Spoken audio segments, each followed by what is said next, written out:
Hi guys, I'm back again. Now, over the last probably 4 or 5 years, pellet prices have pretty much doubled. The average price now for a tin of premium pellets is somewhere between maybe £14 and £18 even for some of these QISs now. All of my competition rifles, my HFT guns and the likes, primarily run on JSBs and the derivatives, so some Diablo Fields and even the FX branded ones. I've also now got one of the rifles which I'm going to set up using the QIS streamlines. I've been doing very well with them of late, but given the price of these, I fear that going forward and the way the world's heading at the moment, that these are just going to be too expensive for a lot of people that are hoping to enjoy airgunning as a cheaper hobby. I mean, the price of these now at sort of 18 quid a tin is ridiculous. There is, however, some pellets out there that offer particularly good value for money even still. So as of this morning, it's the 16th of September 2022, you can still buy RWS Superfields for £7.99 a tin. So essentially half the price of your average tin of streamlines. Performance of the Superfields doesn't really match that of the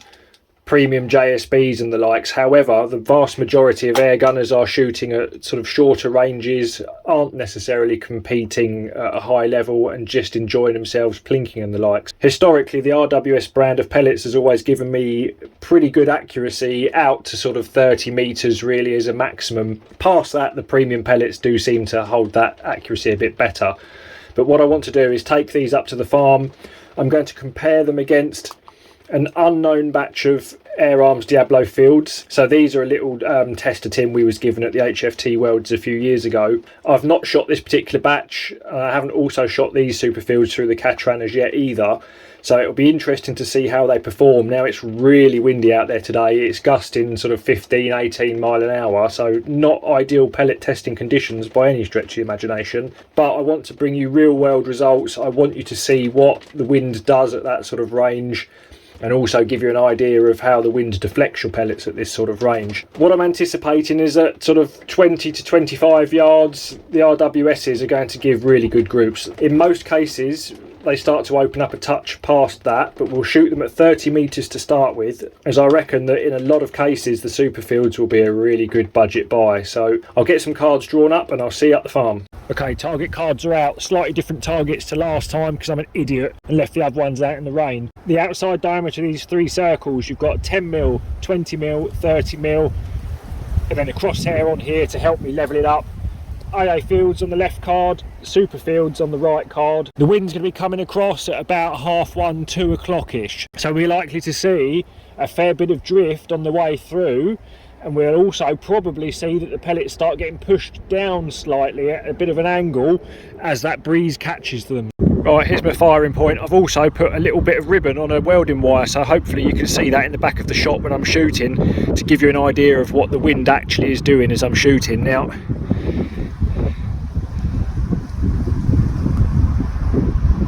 there's your targets down there, GoPro's on as well. Right, let's get this set up then.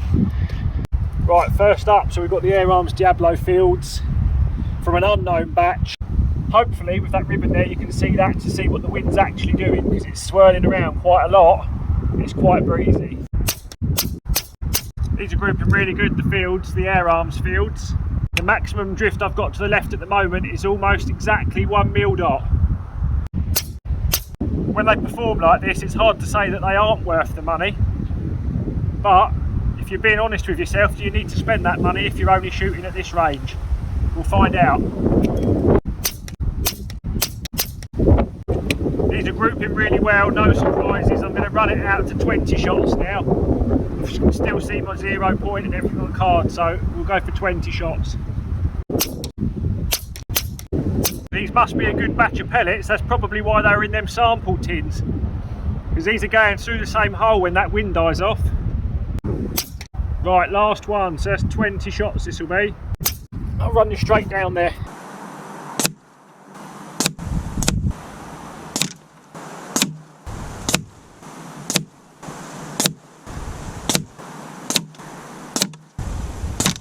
Right, so that's the fields.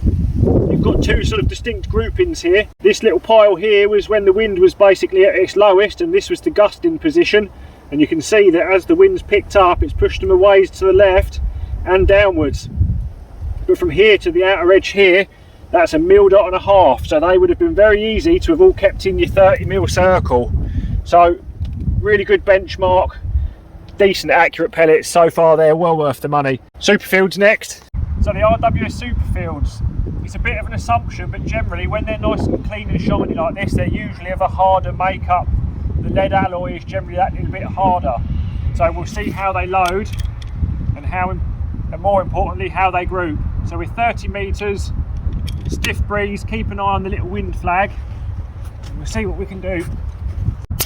So the first shot is dropped a little bit more than the AirArms field, but it's pretty much exactly where that breezy group is of the field AirArms.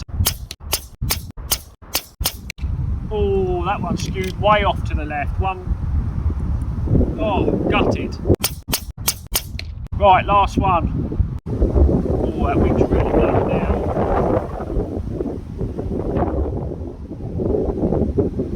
Wait till that dies off a little bit, you'd never take a shot in that breeze. Right, that's not a bad group considering the conditions we've got here. I'll run you down there now. Okay, so you can see the spread is much larger. When I get these home, we'll measure it up. But again, this looks to be half as big again, if not twice the size of the group of the AirArms fields. Just watching that wind flag out the corner of my eye, it was quite easy to tell where these were going to land. So I'm sure that most of you would be able to keep those in that 30 mil circle. Right, back in my usual sheltered spot.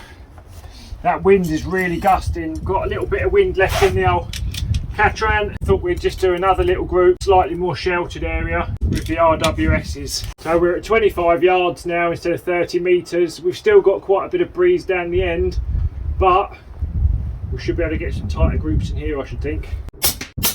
The wind is still gusting quite a lot in here. It's blowing from behind me now and sort of from left to right almost. Right, that's 10 down there. That's a nice sized little group. Quickly run you down there. There you go, so a little over, what's that, maybe 16 mil, something along those lines. We'll get that back home and we'll have a look. So that's in the slightly more sheltered conditions, but you can see the card's even getting blown around. It's really windy now, so see you at home. Right guys, I'm back. That was fun. That wind was a little bit savage out in the open. So the Superfields then, they've performed pretty much as I'd expect really. You've got sort of 60 mil of drift.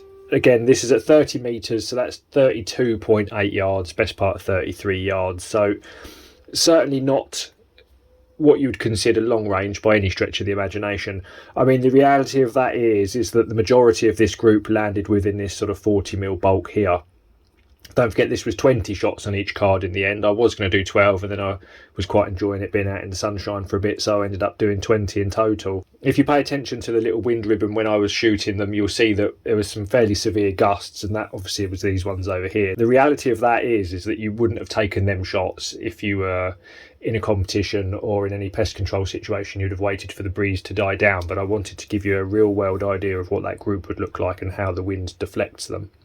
You'll notice here that as well as the wind pushing them from the right to the left, as that breeze increases, it actually pushes the pellets down. Now, you can learn this with some practice. This is quite easy to work around and to become familiar with how that works. So again, at 30 metres, it's really on the sort of limit that I would suggest a Superfield is any good. However, look, that's a 17mm circle around them at 25 yards in relatively wind-free conditions. Now, that's absolutely perfect for the majority of your pest control needs.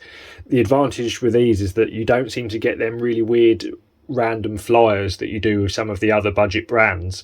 They're fairly well made. They seem to be quite consistently made, so you don't often seem to get these ones that really skew off. So certainly would be humane in a pest control situation. So that's 17 mil. 17. There you go. So you can see that's the 17. The AirArms Diablo Fields, now they shot a blinding group actually. The whole of that 20 shot group is cut, even in that breeze, is still covered by a 34, which is the largest one of those.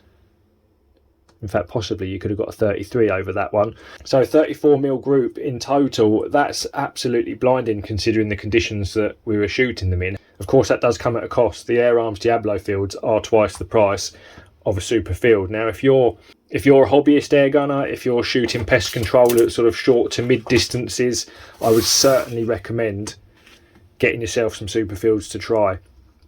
Not great in the really windy conditions, but you wouldn't certainly in a pest control situation have taken most of those shots that I did today. You'd have waited until that breeze died off.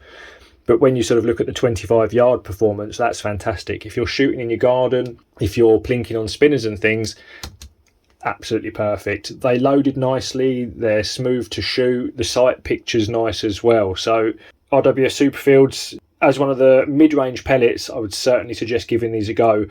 As I've mentioned in all of the other videos before, if you have an opportunity to buy some tester packs of these, if you've got people at your club that you can buy a half tin off to test them first, definitely do that. Don't just go out and buy random tins and hope they'll work, because there's a very real chance they won't. But having said that, the JSBs and the AirArms derivatives are still showing probably the most accuracy of all of the pellets on the market. The RWS Superfields, they're certainly worth a go, and they will potentially save you a small fortune over a year, especially the way the prices are going up. These are £8 a tin currently. You can actually get them a little bit cheaper if you buy sleeves of 10 of those, and you can probably get them cheaper still if you buy them direct from Germany. So I think we're done for this one today, guys. I'm going to carry on collecting the cheap tins of pellets, some of the cheapest ones I can find. Eventually we may come across one that actually really does offer a high level of accuracy, but certainly the Superfields and also the Super Domes from RWS definitely get a thumbs up for short to medium range shooting. And based on the price, you're onto a winner. So I'll see you in the next one, guys.